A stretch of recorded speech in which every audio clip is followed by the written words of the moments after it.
ಪಾರ್ವತಿ ಬಾಮ್ಮ.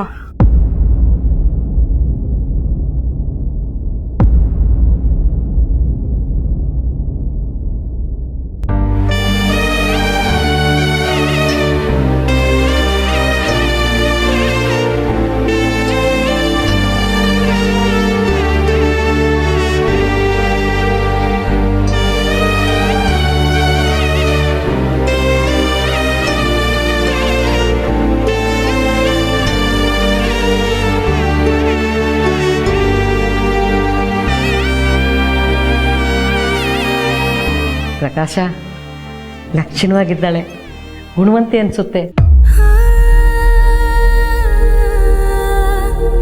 ಏನಮ್ಮ ಸಂಸಾರ ತೂಗ್ಸೋ ಛಲ ಇದೆಯಾ?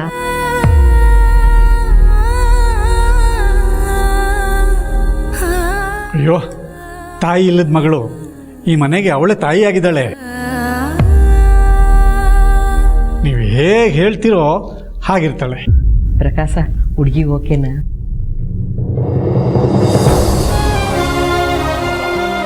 ತೇಜಸ್ ನಿನಗಿಷ್ಟ ಆದ್ಲ? ಓ ತುಂಬಾ ಇಷ್ಟ ಆದ್ರು. ಅಕ್ಕ ನನ್ನ ಜೊತೆ ಆಟಾಡಕ್ ಬರ್ತಾರಾ? ಅಕ್ಕ ಅಲ್ಲ ಕಣೋ, ನಿಮಗೆ ಹೊಸ ಅಮ್ಮ. ನಿಮ್ಗೆ ಅಮ್ಮ, ನನಗೆ ಅಕ್ಕ. ಅಕ್ಕ ನೀವು ನಮ್ಮ ಮನೆಗೆ ಬಂದ್ಮೇಲೆ ನನ್ನ ಜೊತೆ ಆಟ ಆಡ್ತೀರಾ ತಾನೆ?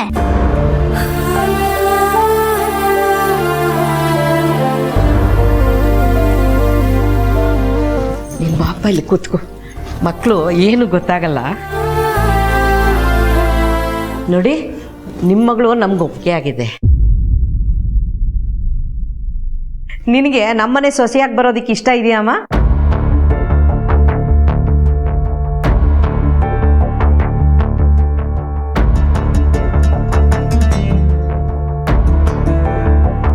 ಪಾರ್ವತಿ, ಹೇಳು ಮಗಳೇ, ಹುಡುಗ ನಿನಗಿಷ್ಟ ತಾನೆ?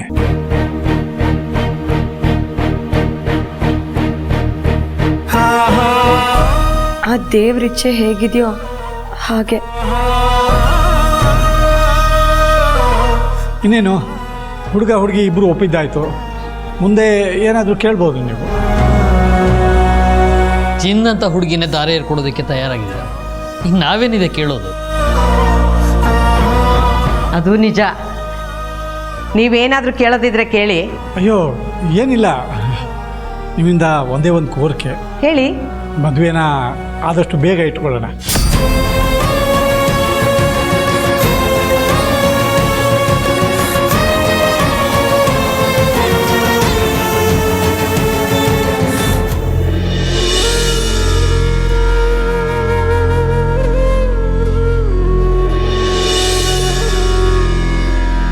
ಯಾರಿಗೆ ಏನೇ ತೊಂದರೆ ಬಂದರೂ ನಮ್ಮಮ್ಮ ಅಖಿಲಾಂಡೇಶ್ವರಿ ಅವ್ರ ಕೈ ಮೀರಿ ಸಹಾಯ ಮಾಡೋಕ್ಕಾಗದೇ ಇರುವಂಥ ಪರಿಸ್ಥಿತಿ ಬಂದಾಗ ಜನ ನಿನ್ನ ಮೊರೆ ಹೋಗ್ತಾರೆ. ಪಾರ್ವತಿ ಚಿಕ್ಕ ಪುಟ್ಟ ವಿಚಾರಗಳಿಗೆ ನಿನ್ನ ಆಶೀರ್ವಾದ ಪಡೆಯೋಕೆ ನಂಬಿಕೆ ಇಟ್ಟು ಬರ್ತಾಳೆ. ಇವತ್ತು ನಾನು ನಿನ್ನ ಪಾದಕ್ಕೆ ನನ್ನನ್ನು ಅರ್ಪಿಸ್ಕೊಳ್ಳೋಕೆ ಬಂದಿದ್ದೀನಿ.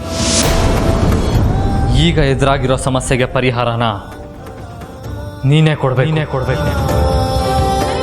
ಪಾರ್ವತಿ ಕತ್ಲಲ್ಲಿ ಕಷ್ಟಪಟ್ಟು ಬೆಳೆದು ದಾರಿ ಹುಡ್ಕೊಂಡಿರುವಂಥ ಹುಡುಗಿ ಈಗ ಬೆಳಕು ಬಿದ್ದು ಸೌಂದರ್ಯನ ಅನುಭವಿಸುವಂಥ ಸಮಯದಲ್ಲಿ ಅವಳು ನೋಡೋ ಶಕ್ತಿನೇ ಕಿತ್ಕೊಂಡು ಅವಳನ್ನ ಮತ್ತೆ ಕತ್ಲಿಗೆ ತಳ್ಳಬೇಡ. ಇನ್ನು ಮುಂದೆ ಅವಳ ಬದುಕು ಬೆಳಕಾಗಿರಬೇಕು. ಪಾರ್ವತಿ ಇನ್ನೂ ಬಾಳಿ ಬದುಕಬೇಕಾಗಿರುವಂಥ ಹುಡುಗಿ, ತುಂಬ ಮುಗ್ದೆ ಅವಳು, ಒಂದು ಇರಬೇಕು ನೋವು ಕೊಡಲ್ಲ. ಅಂಥ ಹುಡುಗಿಗೆ ಇಂಥ ಶಿಕ್ಷೆ ಕೊಡೋದು ಎಷ್ಟು ಸರಿ? ಅವಳು ಬೀಳ್ತಾ ಇರೋ ಕೂಪದಿಂದ ರಕ್ಷಿಸೋಕೆ ನಾನು ಮಾಡೋಕ್ಕೂ ಸಿದ್ಧ ಇದ್ದೀನಿ. ಹೇಳು, ನನಗೇನು ಮಾಡಬೇಕು ಹೇಳು? ದೇವರಿಗೆ ಮಾತಿಗಿಂತ ಭಕ್ತಿಯೇ ಹತ್ತಿರ. ಶ್ರದ್ಧಾ ಭಕ್ತಿಯಿಂದ ಬೇಡ್ಕೊಳ್ಳಿ, ಆ ತಾಯಿ ಎಲ್ಲವನ್ನೂ ಸರಿ ಮಾಡ್ತಾಳೆ.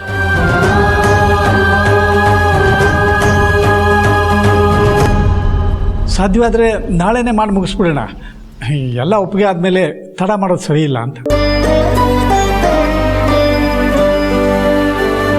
ಆಗ್ಬೋದು. ನಮ್ಮ ಕಡೆ ಹೆಣ್ಣು ಒಪ್ಪಿಗೆ ಆದಾಗ ಉಡುಗೊರೆ ಕೊಡೋ ಪದ್ಧತಿ. ನಮಗೆ ನಿಮ್ಮ ಮಗಳು ಒಪ್ಪಿಗೆ ಆಗಿದ್ದಾಳೆ, ನಾಳೆನೇ ಮನೆ ತುಂಬಿಸ್ಕೊಂತೀವಿ.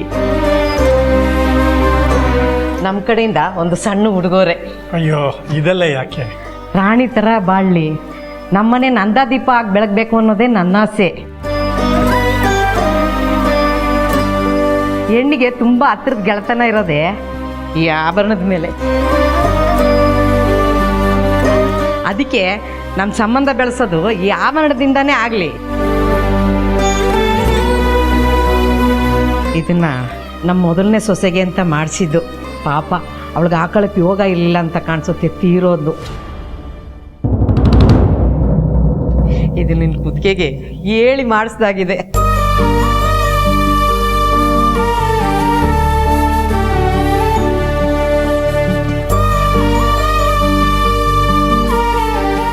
ಪ್ರಕಾಶ್, ನನ್ನ ಸೊಸೆಗೆ ಎಷ್ಟು ಚೆನ್ನಾಗಿ ಕಾಣಿಸ್ತಾ ಇದೆಯೋ ಈ ಚೈನು.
ಆ ತಾಯಿಯು ನಿಮ್ಮ ಭಕ್ತಿಗೆ ಒಲಿದು ವರವನ್ನು ಕೊಟ್ಟಿದ್ದಾಳೆ. ಆ ಕರ್ಪೂರವನ್ನು ಇಲ್ಲಿ ಹಾಕಪ್ಪ.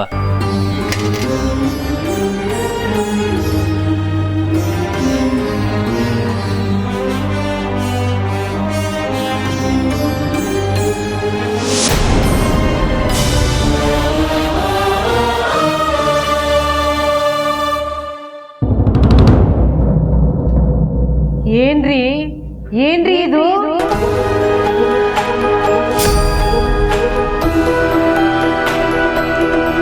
ಏನ್ರಿ ತಾಳಿ ಅಂದ್ರೆ ಇವಳಿಗೆ ಮೊದಲೇ ಮದುವೆ ಆಗಿದ್ಯಾ?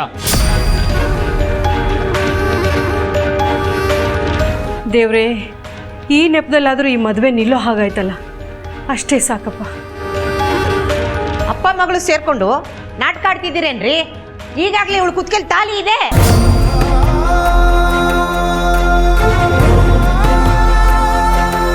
ಮದುವೆ ಆಗಿರೋ ಹುಡುಗಿನ ತೋರಿಸಿ ಮತ್ತೊಂದು ಮದುವೆ ಮಾಡ್ಬೇಕು ಅಂತ ಹೊರಟಿದ್ದೀರಾ?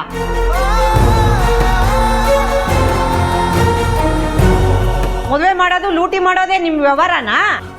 ಅಮ್ಮ, ದಯವಿಟ್ಟು ಹಾಗೆಲ್ಲ ಮಾತಾಡಬೇಡಿ. ಯೋ, ಮುಚ್ಚಾಯ ಬಾಯ್ ಸಾಕು ಕಂಡಿದ್ದೀನಿ. ನಮಗೆ ಮಾತು ಕಲ್ಸಕ್ಕೆ ಬರಬೇಡ.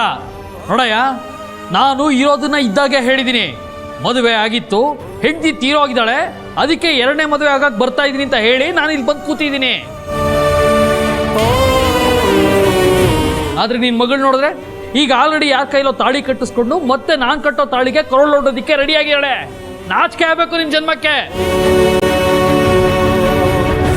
ಪ್ರಕಾಶ, ಗೊತ್ತಿಲ್ಲದೆ ಎಂತ ಹಳ್ಳಿಗೆ ಬೀಳ್ತಾ ಇದ್ವೋ, ಇಂಥವ್ರನ್ನೆಲ್ಲ ಪೊಲೀಸ್ಗೆ ಇಟ್ಕೊಡ್ಬೇಕು. ಮರ್ಯಾದೆ ಇಲ್ದೇರೆ ಜನ.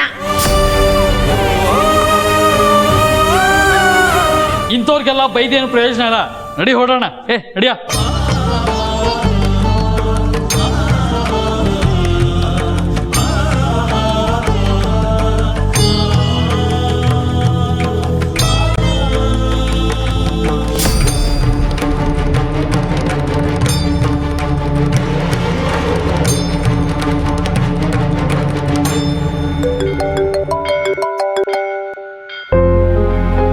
ಹೇಳು ಪ್ರೀತು.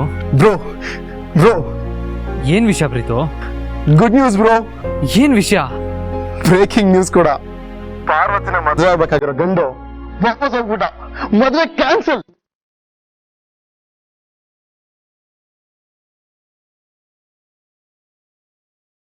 ಸರಿ ಪ್ರೀತು, ನಾನು ಇವಾಗಲೇ ಬರ್ತಾ ಇದ್ದೀನಿ.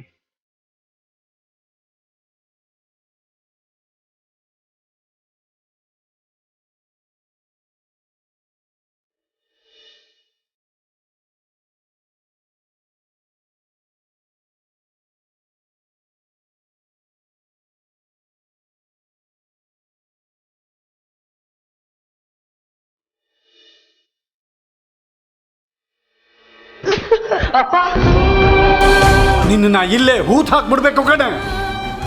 ನಿನ್ನ ಪಾಪದ ಕೊಡ ತುಂಬಿದೆ. ಇನ್ನು ಯಾವ ಅನುಕಂಪಕ್ಕೂ ನೀನು ಲಾಯಕ್ಕಿಲ್ಲ. ಅಡುಗೆ ಮನೆಯಲ್ಲಿ ಅಕ್ಕಿ ಎಷ್ಟಿದೆ ಅನ್ನೋದ್ರಿಂದ ಹಿಡಿದು ನನ್ನ ಜೇಬಲ್ಲಿ ಎಷ್ಟು ದುಡ್ಡು ಮಿಕ್ಕಿದೆ ಅನ್ನೋ ವಿಚಾರ ಕೂಡ ನಿನಗೆ ಮುಚ್ಚು ಮರೆ ಇಲ್ಲದೆ ಹೇಳಿದ್ದೀನಿ. ತಿಳಿ ನೀರಿನ ಹಾಕಿ ಬದುಕಿ ನಿಮ್ಮನ್ನು ಹಾಗೆ ಸಾಕಿದ್ದೀನಿ. ಅಂಥದ್ರಲ್ಲಿ ನೀನು ನನಗೆ ಕೊಟ್ಟು ಉಡುಗೊರೆ ಏನು? ಕದ್ದು ಮುಚ್ಚಿ ಕೂತ್ಗೆ ತಾಳಿ ಕಟ್ಸ್ಕೊಂಡು ಬಂದು ಕಣ್ಣ ಮುಚ್ಚಾಲೆ ಆಟ ಆಡಿ ಯಾಮಾರಿಸ್ಬಿಟ್ಟಲ್ಲೇ ಪಾಪಿ. ಬೇಡ ಬೇಡ, ನಿನ್ನ ಯಾವ ಮಾತಿಗೂ ಕರಗೋ ಇರಾದೆ ನನ್ನ ಮನಸ್ಸಿನಲ್ಲಿಲ್ಲ. ಮುಗೀತು. ಇವತ್ತು ನನ್ನ ಬದುಕಲ್ಲಿ ನಿನ್ನ ಕತೆಗೆ ಅಂತ್ಯ ಹಾಡೋ ಸಮಯ ಬಂದಿದೆ. ಮಮಕಾರ ಇಲ್ಲದೆ ನನ್ನ ಮರ್ಯಾದೆನ 3 ಕಾಸಿಗೆ ಮಾರ್ಬಿಟ್ಟೆ ನೀನು. ಇನ್ನು ನಿನ್ನ ಕಣ್ಣೀರಿಗೆ ಯಾವ ಬೆಲೆನೂ ಇಲ್ಲ. ನಿನ್ನ ಕೊರಳಿಗೆ ಬಿದ್ದಿರೋ ಆ ಅನಿಷ್ಟಕ್ಕೂ ನನಗೂ ಯಾವ ಭಾವನೆಗಳ ಸೇತುವೆನೂ ಬೆಳೆಯೋದಕ್ಕೆ ಸಾಧ್ಯ ಇಲ್ಲ.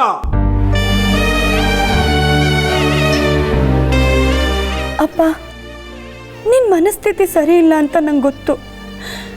ನಿನ್ನ ಕೋಪದಲ್ಲಿ ಎಲ್ಲ ವಿಚಾರಗಳನ್ನೂ ಊಹೆ ಮಾಡ್ಕೋತಿದ್ಯಾ. ನೀನು ಅನ್ಕೊಂಡಾಗ ಏನು ನಡ್ತಿಲ್ಲಪ್ಪ. ಮುಚ್ಚೆ ಬಾಯಿ. ನಿನ್ನ ಬಗ್ಗೆ ಅವ್ರಿವ್ರು ಹೇಸಿಗೆ ಮಾತಾಡಿದಾಗ ನನ್ನ ಕರಳು ಚುರುಕು ಅನ್ನೋದು. ಆದರೆ ಈಗ ಗೊತ್ತಾಗಿದೆ ನಿನ್ನ ಅರ್ಹತೆ ಇಷ್ಟೇ ಅಂತ. ಅಪ್ಪ, 1 ನಿಮಿಷ ನನ್ನ ಮಾತನ್ನು ಕೇಳಪ್ಪ. ನನ್ನ ತೊದಲ್ ನುಡಿಯ ಮೊದಲ ಪದನ ಕೇಳ್ದೋ ನೀನು. ನನ್ನ ಹೆಜ್ಜೆಗೆ ಹೆಜ್ಜೆ ಇಟ್ಟು ಬೀಳ್ದೇ ಇರೋ ಹಾಗೆ ನಡೆಸಿರೋ ನೀನು. ನನ್ನ ನೆರಳಿನ ಸತ್ಯ ಕೂಡ ನಿನಗೆ ಗೊತ್ತಾಗುತ್ತೆ.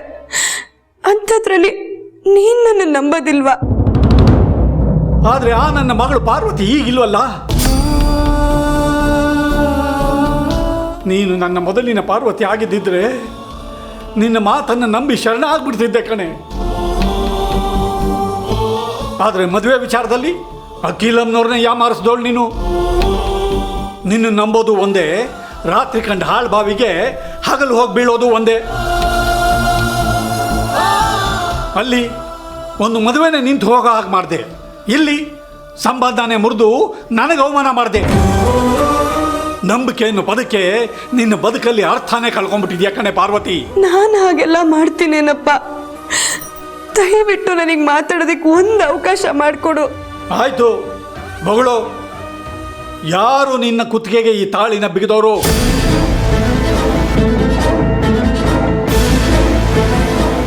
ಯಾರು ಈ ನೇಣಿನ ಹಗ್ಗನ ನಮಗೂ ಗೊತ್ತಿಲ್ಲದೆ ನಿನ್ನ ಕುತ್ತಿಗೆಗೆ ಸಿಕ್ಕಿಸಿದವರು? ಯಾರನ್ನೇ ಮದುವೆ ಆಗಿದೆಯಾ?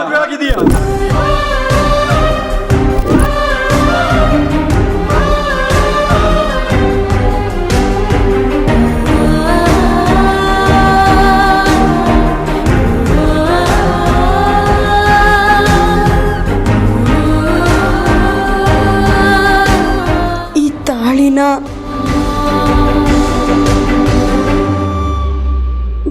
ನನಗೆ ಕಟ್ದೋರು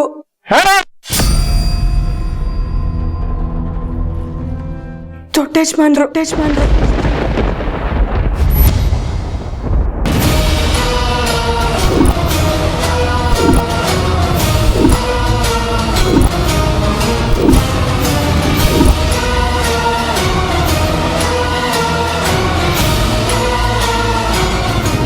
ಏನೇ ಬೊಗಳ್ತಾ ಇದೆಯಾ ನಾಯಿ? ನಿನ್ನ ನಾಲ್ಗೆಗೆ ಹಿಡಿತಾ ಇಲ್ಲ, ನಿನ್ನ ಸುಳ್ಳುಗಳಿಗೆ ಕೊನೆನೇ ಇಲ್ಲ ಅಲ್ವಾ? ಅಪ್ಪ, ನಿಜವಾಗ್ಲೂ ಇದನ್ನ ಕಟ್ಟಿದ್ದು ದೊಡ್ಡಜ್ಮಾನ್ರೆ.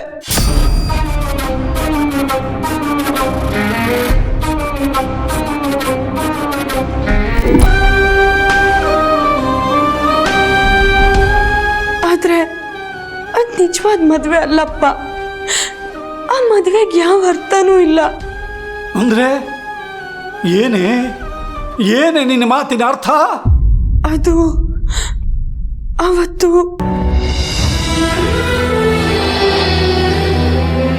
ಈಗ ನೀನು ಬರೋ ಸೇರಿ ಈ ಡೆಮೋ ಮುಗಿಸ್ಬೇಕು. ಈ ಪ್ರಾಜೆಕ್ಟ್ ಮುಗಿಸ್ಕೋಬೇಕು. ಇವತ್ತು ನಮ್ಮ ಕ್ಲೈಂಟ್ಸ್ ಮುಂದೆ ನಮ್ಮ ಮಾಮ್ ಅರ್ಸನ್ ಕೋಟಿ ಅಖಿಲಾಂಡೇಶ್ವರಿ ಮರ್ಯಾದೆ ಹೋಗುತ್ತೆ. ಹಾಗಾಗೋದಕ್ಕೆ ನಾನು ಬಿಡೋದಿಲ್ಲ.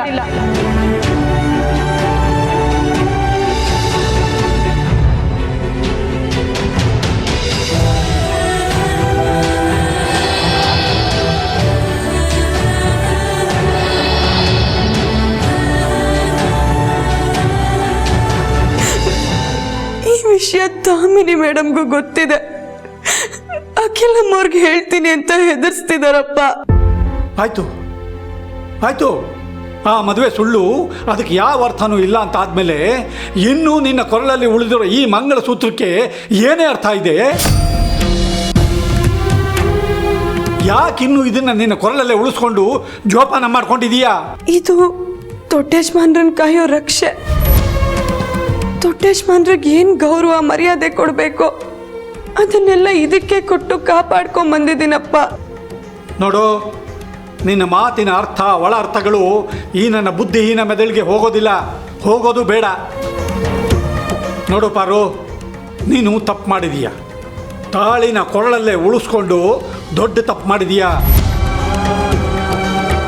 ನೋಡು, ಇದರಿಂದ ಯಾರಿಗೆ ರಕ್ಷೆನೋ ಯಾರಿಗೆ ಭಿಕ್ಷೆನೋ ಗೊತ್ತಿಲ್ಲ, ಆದರೆ ಇದರಿಂದ ನಿನಗಂತೂ ಆಪತ್ತು ತಪ್ಪಿದ್ದಲ್ಲ. ಏನೇ ಮಾಡ್ಕೊಂಡಿದೀಯ ನಿನ್ನ ಬದುಕನ್ನ? ನಿನ್ನ ನಂಬಿಕೆ, ನಿನ್ನ ಕಾಳಜಿ ಎಲ್ಲವೂ ನಿನ್ನನ್ನೇ ನಿಧಾನಕ್ಕೆ ಸುಡ್ತಿದೆ ಕಣೆ.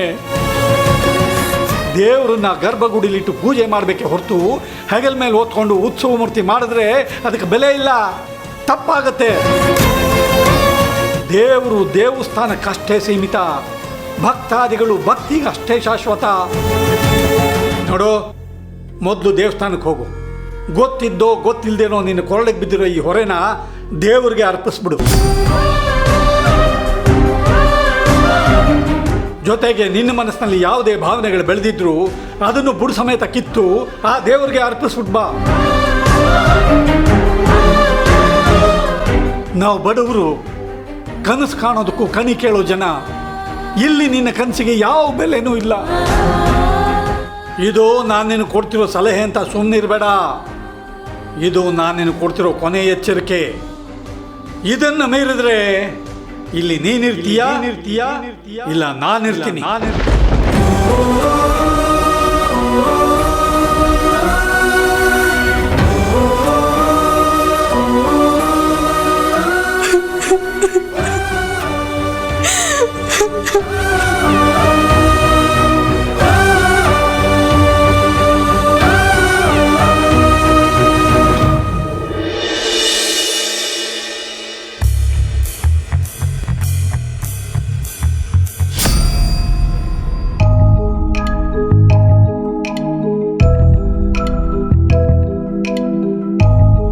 ಸರ್, ನಿಮ್ಮ ಹತ್ರ ಒಂದು ಸ್ವಲ್ಪ ಮಾತಾಡಬೇಕಿತ್ತು ಸರ್.